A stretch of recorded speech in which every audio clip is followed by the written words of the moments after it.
Amados hermanos, que Dios los bendiga en esta tarde. Qué bueno que nos dejan entrar a vuestros hogares. Estamos contentos y felices de poder compartir el mensaje número 4 en esta serie del libro de Santiago, que comenzamos hace 2 semanas prácticamente, y donde es un libro pequeño, ¿verdad? De 5 capítulos, con más o menos unos 108 versículos. Así que es un libro pequeño, y lo que vamos a estar haciendo a través de esta serie, que va a durar, vamos a ver si la podemos terminar para el final del año, y vamos a hacer pausas en medio, obviamente, pero lo que vamos a hacer es que vamos a tomar porciones pequeñas de este libro para estar compartiéndolas con ustedes un poquito más a profundidad. No sé si la semana pasada hice estas preguntas aquí en este mensaje en línea, pero lo hicimos en el culto presencial. Y estas preguntas la primera pregunta es: ¿por qué los creyentes recurren tan rápidamente, por ejemplo, a la sabiduría del mundo, ¿verdad? Y a los programas de autoayuda o psicología? Entonces, cuando estamos pasando por pruebas, y esta era una de las cosas que tratamos la semana pasada, una de las preguntas. Y bueno, la respuesta es que la gente en realidad quiere algo visual, quiere algo instantáneo, quiere algo que ellos puedan ver. Y quizás en cierta forma es natural, pero no es el camino o no es la actitud correcta, obviamente. La segunda pregunta era ¿por qué es importante que los creyentes no mezclen la sabiduría mundana con la sabiduría del mundo? Parte porque la sabiduría del mundo no encaja con la sabiduría de Dios. Por lo general, la sabiduría de Dios es casi todo lo contrario de lo que las filosofías y la forma que el mundo piensa. Es más, esto hablamos en el libro de Proverbios, cuando tuvimos esta serie, donde notamos que la sabiduría de Dios siempre va casi contraria a la sabiduría de este mundo. Entonces, por esa razón es importante que el creyente no mezcle estas dos sabidurías, porque necesitamos obviamente la sabiduría de Dios para poder discernir y entender y tener una actitud correcta hacia cuando nos encontremos en diferentes pruebas. La tercera pregunta era: ¿por qué es importante buscar sabiduría en la palabra de Dios en lugar de confiar en impresiones o en nuestros propios sentimientos? La respuesta a esto no es sencilla, pero parte de la respuesta es que las impresiones y los sentimientos por lo general nos pueden engañar. ¿Por qué? Porque tienden a cambiar a medida dependiendo en qué circunstancias se encuentre o cuál sea la prueba. Entonces los sentimientos no van de acuerdo a veces con el consejo de la palabra de Dios, y pueden ser incluso mal interpretados de alguna forma u otra. Entonces la cuarta pregunta, y era más difícil, y era: ¿cómo aconsejar a un cristiano que duda y que está dudando de su fe para que vuelva al camino de Dios? Esta es la pregunta que es más difícil y más complicada de darle una respuesta. Pero una de las cosas importantes es que es cuando una persona está pasando por o ha decidido alejarse del Señor, y ha decidido dudar de su fe y quiere alejarse del Señor, es muy difícil ministrar a alguien con la palabra de Dios, especialmente cuando esa persona está creyendo de que Dios lo ha lastimado. En realidad, ninguna predicación o enseñanza o versículos bíblicos no tienen ningún impacto en esa persona que cree que Dios lo ha ayudado, porque está enojado con Dios. Entonces, ¿qué es lo que debemos hacer como creyentes? Y esto quizás también como padres para las nuevas generaciones, especialmente aquellos jóvenes que se han apartado del camino de Dios y que están dudando de Dios. Es importante de seguirles amando, no darse por vencidos, seguirles amando genuinamente, ejercer misericordia y compasión hacia ellos mientras les ministramos, porque ellos necesitan ver en alguien el amor reflejado de Dios en su propia vida. Así es que esa es una de las cosas importantes, mientras estamos ministrándolos, mostrémosles el amor y la compasión y la misericordia de Dios mientras ellos están pasando por ese proceso de duda o que se están alejando de Dios, etcétera, etcétera. Entonces, Al comenzar esta tarde, recordemos que Santiago tiene realmente una forma especial de decir las cosas y un énfasis interesante que hace en esta pequeña carta. Una de esas énfasis que él hace es que él considera que los creyentes en Cristo, los seguidores de Cristo, deben de ser hacedores de la palabra y no tan solamente oidores. Y eso es lo que él va a tomar en serio y animar a los creyentes de cómo debemos comportarnos. La primera semana hablamos de cuál debe ser, por ejemplo, nuestra actitud en medio de las pruebas. Y hablamos que el desafío era, y la prueba, a ver si la podemos pasar, ese examen era de que debemos tener por sumo gozo cuando hallemos en diversas pruebas. Y eso no era fácil. Primero, ¿por qué sumo gozo o suma alegría, contentamiento cuando estamos pasando por diversas pruebas? Parte porque el creyente debe saber y entender de que hay un propósito de Dios que quiere lograr a través de esa prueba. Y Dios va a sacar algo bueno de esa prueba difícil que usted y yo pasamos diariamente. La segunda semana hablamos acerca de la sabiduría. ¿Y por qué es importante nosotros pedir a Dios la sabiduría? Porque la sabiduría en realidad es la que nos ayuda a entender y a poder descifrar cuál es la voluntad o cuál es el propósito de Dios en medio de la prueba.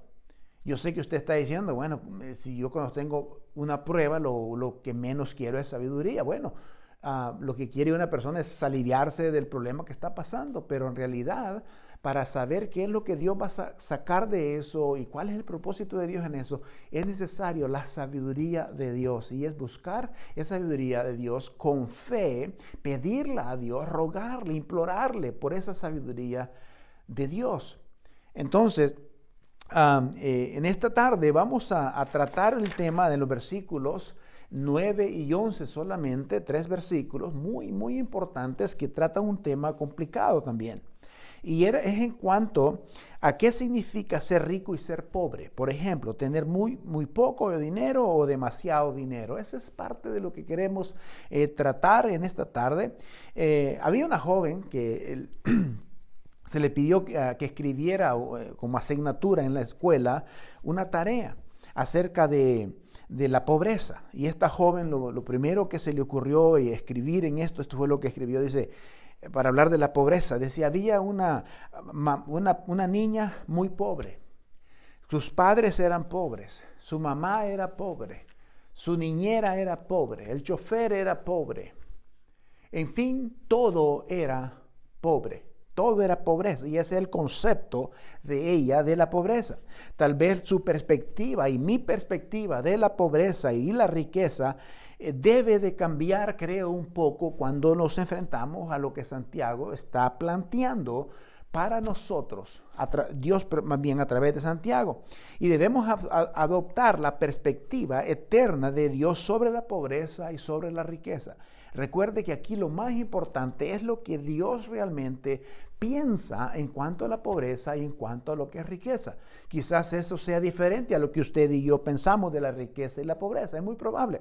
Entonces, déjame entonces hacerle una pregunta en cuanto a esto. ¿En qué categoría se encuentra usted? ¿Cree que usted está ahí? ¿En qué categoría está usted?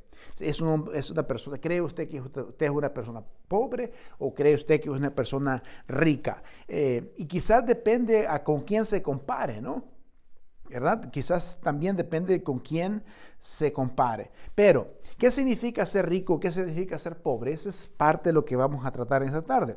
En comparación, y esto obviamente que tiene que ver con quién nos comparamos, ¿no? La pregunta es, ¿qué tan materialista es usted? Es una de las preguntas muy directas. ¿Qué tan materialista se cree usted? ¿Que está concentrado en este dinero, en las cosas? Una vez más, la respuesta a esa pregunta no es fácil. No es fácil porque una persona puede decir, no, yo no soy materialista, yo no estoy detrás del dinero, pero en la realidad, en la práctica, siempre estaremos buscando algo más mejor, lo cual es correcto, no hay problema. Entonces, Muchas personas pueden decir, a mí no me importa el dinero, pero luego a menudo nosotros, nuestros corazones y nuestros pensamientos nos encontramos reaccionando e incluso juzgando cuando se trata de dinero y cosas, especialmente cuando otros tienen más, otros tienen lo que usted no tiene. A veces es fácil estar juzgando estas cosas. Ahora, todos necesitamos dinero, esto sin duda alguna, todos necesitamos dinero para seguir la vida. Por ejemplo, todos necesitamos comida, todos necesitamos ropa, todos necesitamos pagar quizás una hipoteca, todos necesitamos gasolina, todos necesitamos cosas en la vida. Y eso no es gratis, tienes que usar, obviamente, el dinero. Sin embargo, parece que nunca hay lo suficiente, ¿no? Parece que siempre estamos necesitando algo de las cosas materiales. Una de las estadísticas extraordinarias sobre la riqueza y la pobreza, y aquí es donde creo que usted y yo debemos abrir nuestros ojos para darnos cuenta de lo grande, bendecidos que nosotros somos. Por ejemplo, en Estados Unidos se cree que la mayor parte de las personas tienen por lo menos $10,000 o ganan $10,000 al año. Eso en Estados Unidos es poco, pero en otros países esto es mucho. Por ejemplo, se cree que el 84% de la población mundial gana menos que eso en un año. Gana menos de $10,000 al año. El 84% de la población del mundo gana menos de $10,000 al año. Por ejemplo, se cree que el 22% del mundo vive, el 22% vive con $1.25 al día. $1.25 al día. El 22% de la población mundial. El 34% del mundo vive con $2 al día. El 34%. Entonces, sé que obviamente los dólares en otros países es un poco más, ¿verdad? Obviamente en eso. Entonces, si le miramos desde esta perspectiva global, usted y yo somos ricos. Somos ricos. Por ejemplo, si una persona, si lo vemos del punto de global, si una persona tiene un techo, una casa, es rico comparado al resto del mundo. Si una persona tiene agua potable dentro de su casa, es rico. Si una persona tiene una tarjeta de crédito, es rico. Si una persona tiene un trabajo estable, es rico comparado a la gran mayoría de la población global. Entonces, todo esto nos lleva a nosotros a una conclusión de que usted y yo somos ricos. Ahora, esto es lo que dice la Biblia. Vamos a ver, hay tres cosas que recuerden que hablamos en cada mensaje, qué es lo que dice, qué significa y cómo podemos ponerlo en práctica, ¿no? Entonces, vamos, ¿qué es lo que dice? El versículo 9 al 11 dice, Santiago, pero el hermano de circunstancias humildes debe gloriarse en su alta posición. Y el rico se gloría en su humillación, porque como la hierba en la flor pasará, porque el sol sale con un viento abrasador y seca la hierba, y su flor se cae, y la hermosura de su apariencia se destruye. Así también el rico se marchitará en medio de sus negocios. Ahora, hay otra versión que dice que el hombre, las circunstancias pobres, el hombre pobre, habla aquí. Habla de humilde. Ahora, la humildad había que analizarla desde otro contexto porque hay personas que son ricas pero son humildes. Ahora, aquí viene el asunto. ¿Qué significa realmente eso? Entonces, si tuvieras que mirar este pasaje, lo que Santiago está diciendo es que los pobres son ricos y los ricos son pobres. Si lo vemos hacia la luz, ¿verdad? Entonces, y a medida que avanzamos, por ejemplo, a través de este libro, vamos a ver algunas cosas que Santiago está diciendo. Es un tema subyacente, un importante. El capítulo 2, por ejemplo, habla de eso. Hay un par de verdades que quisiera compartir con ustedes en los versículos 9 y 10. ¿Ok? Y dice que quiero que veamos que los pobres o los ricos de Dios sean elevados a una posición alta, ¿ok? En la economía de Dios. Y el hombre rico es una especie, por ejemplo, oye, los conceptos es que el hombre rico simplemente es un hombre avaro, un hombre malvado, un hombre malo, y como que damos la idea de que Dios está en contra de la riqueza. No, Dios no está en contra de la riqueza, jamás. O creer que simplemente los pobres tienen incluso ganado el reino de los cielos por ser pobres, no, tampoco no es así. Entonces, tenemos que tener mucho cuidado en poner este estereotipo en la gente que tiene menos y los que tienen más. Porque a veces creemos que los ricos o los que tienen más son malvados y ávaros y toda esa cuestión. Y no necesariamente así, especialmente cuando lo vemos en el contexto de la Biblia. En la palabra de Dios tenemos personas que fueron ricas, como por ejemplo Abraham fue un hombre rico, Job fue un hombre rico, David fue un hombre rico, Salomón fue un hombre rico. Entonces, en realidad la riqueza, Dios no está en contra de la riqueza. Dios lo que está en contra es que nosotros pongamos la riqueza como primer lugar en la vida y nos olvidemos de Dios. Eso es lo que quizás Dios trata de prevenir. Me encanta una declaración del pastor Rick Warren. Dice que no hay problema en ser millonario. El problema es morirte millonario. Lo que significa que si te mueres siendo millonario es que todo lo que tenías lo usaste simplemente para tu propio placer. Entonces, que es un hombre pobre. El hombre pobre debe gloriarse en su alta posición y el hombre rico debe de gloriarse en su humillación. Esto es lo que Santiago está diciendo, que si un hombre pobre, cristiano y nuevo, Santiago está hablando de esto, escribiendo a creyentes, está escribiendo a creyentes, y alguien ha dicho, bueno, el hombre rico aquí parece que no es creyente. No, yo creo que es un hombre creyente, porque el contexto de la carta está escribiendo a los hermanos, a los creyentes que se habían ido, esparcido a la diáspora, que le conocemos, en diferentes lugares. Ahora, los escépticos tal vez incluso usted también podría estar diciendo esta tarde, ¿de qué sirve que un hombre pobre se gloríe en las cosas espirituales, en Cristo, en la posición espiritual? Si el pobre sigue viviendo en esa choza, en esa casita de cartón, ¿verdad? ¿De qué sirve gloriarse en las cosas espirituales si todavía está usando la ropa más irregular? O que le falta comida, o que le falta incluso medicina, o que sus niños siguen batallando por cuestiones básicas de comida. ¿De qué sirve? Preguntaría un escéptico, ¿verdad? Acerca de qué sirve que un creyente se enorgullezca o tenga un concepto diferente en cuestiones espirituales, de gloriarse en las cosas espirituales, si le falta todo eso. Ahora, Pablo y Santiago lo va a hablar también de eso.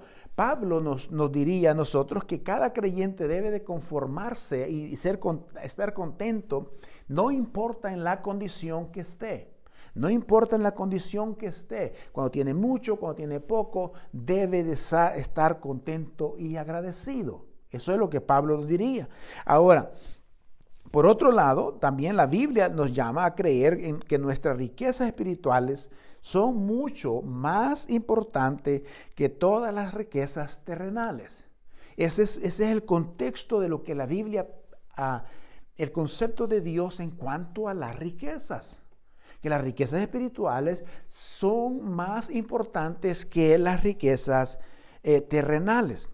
Ahora, la Biblia habla que la vida es como un vapor, el rico será como un vapor, será como la hierba, se va a marchitar en sus negocios, decía la última parte del versículo, que el pobre o el hermano de circunstancias humildes debe de gloriarse en su exaltación en Cristo. La palabra gloriarse significa jactarse, enaltecerse, que es rico ante los ojos de Dios. Pero en la vida práctica usted sabe que a veces creemos que eso no es suficiente. Si falta comida, falta agua, falta ropa, falta medicina, falta lo esencial en la familia. Entonces, Ahora, Santiago comienza a dirigirse al hombre rico. Hay muchas controversias en cuanto a eso. Santiago está escribiendo a un hombre rico cristiano. Esto es lo más importante, lo cual tiene sentido. Lo cual tiene sentido en lo que estamos leyendo. Creo que Santiago está hablando a ambos tipos de cristianos, ricos y pobres, y ayudándolos a ver que, por ejemplo, que la pobreza y la riqueza, ambos son una prueba de fe en el creyente. Ahora, ¿por qué digo esto? Porque se ha conocido, se dice que la pobreza también, según un libro de Proverbios, es causa del pecado. Y causa del pecado y de la pereza. Entonces tenemos que tener cuidado cómo nosotros analizamos la pobreza y la riqueza. El hombre pobre está tentado a abandonar a Dios, a apartarse de Dios por ir en busca de las riquezas. Mientras que el hombre rico, su tentación es,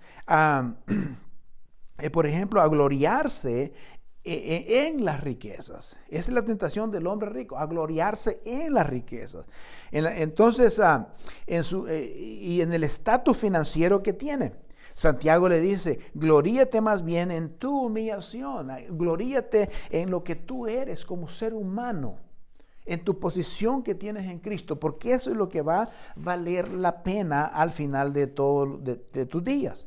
Dice, todas las mansiones, las propiedades, la cartera del hombre rico, realmente, según lo que nos enseña aquí la palabra, llegará un momento donde esto no tiene ningún valor. Ningún valor. Por eso cuando nos encontramos ahí en el momento de la tumba, nada de lo que tengas materialmente tiene significado. Absolutamente nada. Entonces, por eso el énfasis aquí es de buscar, de contentarnos, alegrarnos, ya sea que tengamos o no tengamos, de alegrarnos más bien en esa posición que tienes en Cristo, que eres un hijo de Dios, que eres perdonado, que has sido rescatado y que eres heredero de la herencia más hermosa y más cara de la vida, que es la vida eterna. Esto es parte de lo que Santiago está ayudándonos a entender. Entonces pensamos en esto, que aquellos de nosotros que embellecemos nuestras casas, que tenemos computadoras, que tenemos celulares y que tenemos múltiples carros caros y todas estas cosas. Déjenme decirles una cosa. Llegará un momento donde alguien nos va a acostar o quemarnos, incluso cremarnos, dice, es la palabra correcta, en el día de nuestra muerte, y todo eso no tendrá ningún sentido. No tendrá ningún sentido. Entonces, mientras que el resto del mundo vive en chozas y sin agua, sin comida muchas veces, a veces los que tienen están viviendo para sí mismo, para sí mismo. Hace unos meses pasados hablamos acerca del dinero, lo que significa el dinero, y una de esas cosas que hablamos es que el dinero debe ser un medio, no un fin. En otras palabras, que el dinero se debe de usar como recursos para llevar a cabo el plan que Dios tiene para tu vida. Entonces, cualquiera que sean estas cosas, hay un versículo que encaja muy extraordinariamente en esto, y es el versículo de Jeremías capítulo 9, versículo 23 y 24. Y dice, así dice el Señor, no se alabe el sabio en su sabiduría, ni en su valentía se alabe el valiente, ni en sus riquezas se alabe el rico, pero el que se gloríese en esto, en que me entiende y me conoce, que yo soy el Señor, que ejerzo misericordia, derecho y justicia en la tierra. Gócese en el hecho de que conoces al Señor, de que conoce, que tienes una herencia. ¿Sabe por qué? Porque tenemos la tendencia a pensar de que nuestra herencia, a veces nos olvidamos que la herencia que tenemos no es corruptible, que no va a perecer. A veces pensamos en que lo que Dios nos ha dado es invalorable. Mire, con el dinero usted puede comprar una casa, pero no vas a comprar la felicidad de un hogar. Con el dinero, es más, personas pueden comprar un carro, pero no puedes comprar la armonía que trae Dios en tu vida. Puedes comprar medicina, pero no puedes comprar la salud. Puedes comprar muchas cosas perecederas, pero las cosas eternas no las puede comprar con dinero. Entonces es importante que el rico entienda de que su riqueza material aquí en la tierra debe ser un medio para hacer la obra de Dios y no un fin en su vida, que se dedique solamente a eso. Porque Dios Jesucristo dijo que, esto lo dijo Jesús, no lo estoy viendo yo, dijo que la felicidad de una persona no consiste en la cantidad de bienes que posee, sino en hacer la voluntad de Dios. Entonces eso lo dijo Jesús, no lo estoy diciendo yo. Entonces, hay una cosa, estas cosas que nos agradan y declara el Señor. Entonces dice, esto significa que lo que nos gloriamos como hombres y mujeres ricos es que tenemos una herencia eterna que nunca se va a ser quitada. Esa herencia es tuya a través de Jesucristo. Santiago dice que el pobre, que los pobres que son ricos en Cristo y los ricos que son pobres en su humillación en Cristo. Entonces, ahora, Santiago entiende esta dificultad que hay entre, a veces uno puede, ¿cómo se dice? Envidiar lo que los demás tienen, ¿no? Y creo que los creyentes eso debe de ir más allá. Si no entendemos que tenemos una herencia invaluable que Dios nos ha dado. El día que nos acostemos, que nos vayamos de este mundo, todo lo material aquí se va a quedar y lo único que va a contar es aquello que hemos sembrado. Por eso dice la Biblia, haced tesoros en el cielo. Haced tesoros en el cielo. Creo que eso debemos tomarlo nosotros bien en serio. Ahora, hablando de todo eso, encontramos esta historia. Había un jovencito que dice él que él envidiaba a este hombre rico. Era a un millonario. Y él dice, lo voy a tratar de leer en párrafo para que lo pueda entender y darle sentido a lo que está diciendo. El joven dice, ¿sabe qué? Usted es el hombre más envidiado del mundo. Y el hombre rico dice, ay, ¿cómo es eso? ¿Por qué? Dice, porque usted tiene tanto dinero y dice, tiene lujos y tiene casas y tiene tanto dinero. Y en resumidas cuentas, lo que el muchacho dice, que el hombre rico es envidiado porque tiene casas o que tiene ropa. Y el hombre rico contesta, mijo, pero yo tengo ropa, pero yo no puedo usar, solamente uso un traje a la vez, al igual que tú. Hay comida, pero nomás puedo comer lo que nomás me ponen en la mesa, lo que puedo comer, igual que tú. Y el joven dice, bueno, pero ¿qué tal de montones de dinero que recibe a través de sus ventas y de sus rentas y todo? Y él dice, ¿sabes qué? Ese dinero en realidad no me lo puedo comer. Ese dinero lo único que sirve es para comprar otras casas, para que vivan gente, otras personas en esas casas. Yo nomás puedo vivir en una sola casa, al igual que tú. Entonces, el joven rico, el joven comienza a discutir con este hombre millonario, creyendo de que la gente lo envidiaba por todo lo que él tenía, pero en realidad el hombre millonario le dice, el dinero yo no me lo puedo comer. El dinero solamente es un medio. Entonces todo esto nos lleva a una sola cosa. Y el hombre rico le dice al muchacho, tú serás más feliz cuando desees menos. Entre menos desees, más feliz serás. Y creo que eso es lo que Santiago nos está enseñando aquí. Que nosotros debemos anhelar las cosas eternas, debemos anhelar lo eterno y no lo temporal.